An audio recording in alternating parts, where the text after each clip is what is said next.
সবথেকে বড় update SSC মামলার সুপ্রিম কোর্টের বিরাট রায়দান। আপনারা জানেন যে রায়দান স্থগিত ছিল এবং সেটাকে রিজার্ভে রাখা হয়েছিল এবং আজকেই সেই রায়দান হয়েছে যে 25,753 জনের চাকরি, পুরো যে প্যানেল ছিল সেই প্যানেল পুরোপুরি বাতিল বলে ঘোষণা করেছে সুপ্রিম কোর্ট। আমরা খবর পেয়ে গেছি এবং পুরো রাজ্যবাসী এই খবর দেখেছেন। আপনারা জানেন যে এইভাবে 25,753 জনের যদি চাকরি বাতিল হয়ে যায় তাহলে কিভাবে স্কুলগুলো চলবে, এটা একটা প্রশ্ন কিন্তু আমাদের সামনে থেকে যাচ্ছে। এখনও বিভিন্ন স্কুলে পরীক্ষা চালু হয়নি বা হয়েছে, আবার বিভিন্ন স্কুলে পরীক্ষা শুরু হবে।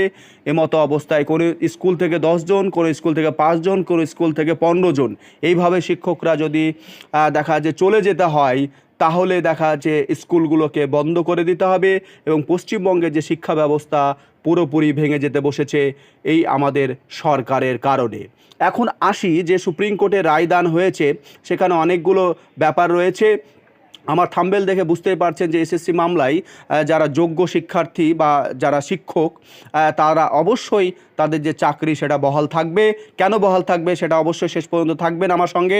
সুপ্রিম কোর্টের রিভিউ পিটিশনের মাধ্যমে যোগ্য প্রার্থীদের চাকরি ফিরবে, এই যে দুটো পয়েন্ট দেখতে পাচ্ছেন, এই পয়েন্টের বেসিসে আজকের এই আলোচনা ভিডিওটি প্রথম থেকে শেষ পর্যন্ত দেখবেন এবং আমার চ্যানেলে একদমই নতুন হলে অবশ্যই চ্যানেলটিকে সাবস্ক্রাইব করে পাশে থাকবেন। আপনারা জানেন যে সুপ্রিম কোর্টে যে রায়দান হয়েছে সেখানে স্পষ্টভাবে বলা হয়েছে যারা অযোগ্য, যারা যে 7 থেকে 8 হাজার নাম সিবিআইয়ের মাধ্যমে বা সরকার মারফত ওয়েস্ট বেঙ্গলের মাধ্যমে যে নাম জমা পড়েছিল সেই নামের মাধ্যমে তাদের পার্থক্য করা হয়েছে। যদিও সুপ্রিম কোর্ট কোনো সেগ্রিগেশন করেনি, তারপরও দেখিয়েছে যে তারা অযোগ্য, তাদের 12% সুদ হারে টাকা জমা দিতে হবে, এটা কিন্তু জানিয়েছে। যেখানে সুপ্রিম কোর্ট বুঝেই নিল যে তারা অযোগ্য, তাহলে যোগ্যদের চাকরি, যারা যোগ্য তারা আলাদা হয়ে গেল, অযোগ্যরা আলাদা হয়ে গেলে এখন এবং বলাই আছে যারা অযোগ্য তারা পরীক্ষায় অংশগ্রহণ করতে পারছে না। তাহলে যারা যোগ্য সেটা তো ইন্ডিকেট করা গেছে, যারা যোগ্য সেটা তো বোঝা গেছে। তাহলে এই যোগ্যদের চাকরি কেন যাবে, এই যে একটা মূল পয়েন্ট, এখানে একটা বিষয় রয়েছে কেন যাবে।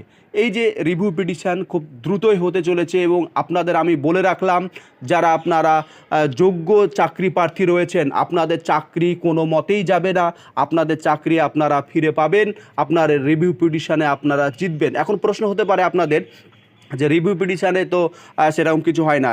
কিছুদিন আগেই মাথায় রাখবেন যে এনওএসকে নিয়ে যে কেসটা হয়েছিল সেখানে কিন্তু এনওএসের চান্স ছিল 1%, সেই এনওএস ক্যান্ডিডেটরা সেই 1%কে 100% করে দেখিয়েছে। সেই রকমই আপনারা যারা এসএসসি যোগ্য প্রার্থী রয়েছেন তারা ওই 1% রিভিউ পিটিশনকে আপনারাকে 100% করে দেখাতে হবে, কারণ যেখানে সুপ্রিম কোর্ট নিজেই বলে দিচ্ছে এরা অযোগ্য, আপনারা যোগ্য, সেখানে আপনারা কেন বাতিল হবেন?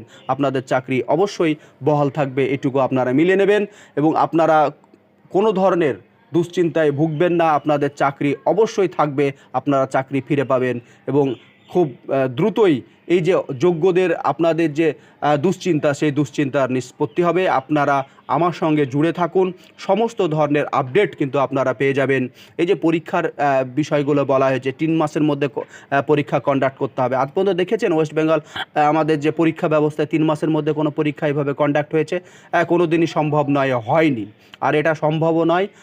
তারপরে আরও অনেক কিছু দেখলাম যে পুরনো চাকরিতে ফিরে যাওয়া, তারপরে দেখা যাচ্ছে যারা স্পেশাল চাইল্ড তাদের দেখা যাচ্ছে বেতন বহাল থাকা, এই সমস্ত বিষয়গুলো আপনারা দেখতে পাবেন।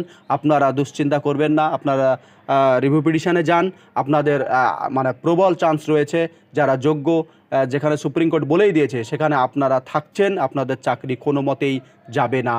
এই পরীক্ষা পুনরায় যে হওয়ার কথা এটা পুরো অবৈধ, বেআইনি এই পরীক্ষা হওয়ার চান্স খুবই কম। আপনারা টিকে থাকবেন, শুধু লড়াইটা আপনাদের লড়তে হবে। এইভাবেই যাই হোক ভালো থাকবেন, সকলেই ভালো থাকার চেষ্টা করবেন। আমার চ্যানেলটিকে অবশ্যই সাবস্ক্রাইব করে পাশে থাকবেন। আজকের ভিডিও এই পর্যন্তই।